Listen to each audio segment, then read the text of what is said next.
I'm Debbie Hawks, and I work for Blair International Baccalaureate High School in Pasadena, California.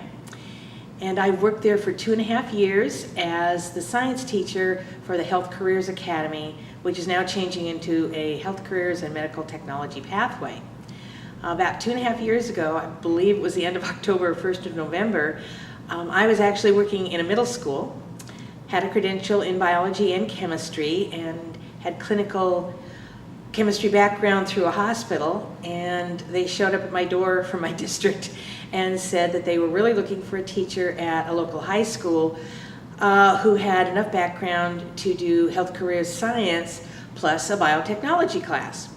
And they threw out some words, and I went, yes, I know what electrophoresis is, and I know what column and gel, chromatography, and all those kind of wonderful technology words. And so they said, great, you're it. And they said, you have 3 days to back up and move. So I did, and I packed up to Blair High School and walked in, and they had a technology course, but they didn't necessarily have a technology lab. So I walked into a room with 4 nice tables and a sink and no cupboards and no equipment. I think we had a few things. So I took my 3 days to unload, and we started building a biotechnology lab. My first year students who were in there learned a lot about electricity, plumbing, and carpentry as we built shelves, etc. And every 2 or 3 days, my back door, there'd be a knock, and Dr. Wendy Johnson from Pasadena City College would show up and introduce herself and say, I have some equipment for you. So they were my link to getting any kind of start, and she is one of the center directors for biotechnology in the San Gabriel Valley, and I got an enormous amount of equipment day in and day out.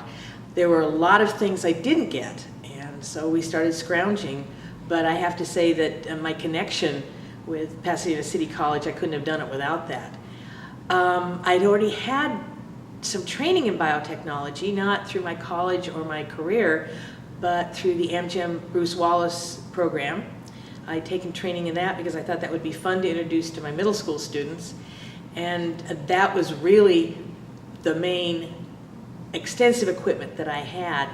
So I've been there now 2.5 years. We've expanded from 1 tiny class of biotechnology to now we're going up to 2 next year. And I'm still growing, and coming to the forum has been wonderful because I've made a lot of connections with people who can help me get the equipment. I'm scrounging for equipment now.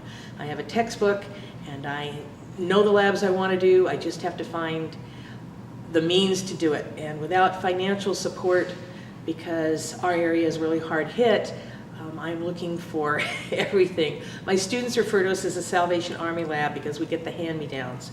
But we're taking everything we can. I think we need more connections like this for our high school teachers who want to get started, because we may know the science and we may know the technology, but we don't know even where to go to get everything. And I've also learned that I think the community colleges and the biotech classes in the community colleges and colleges need us to teach some of the basic skills in the measurement.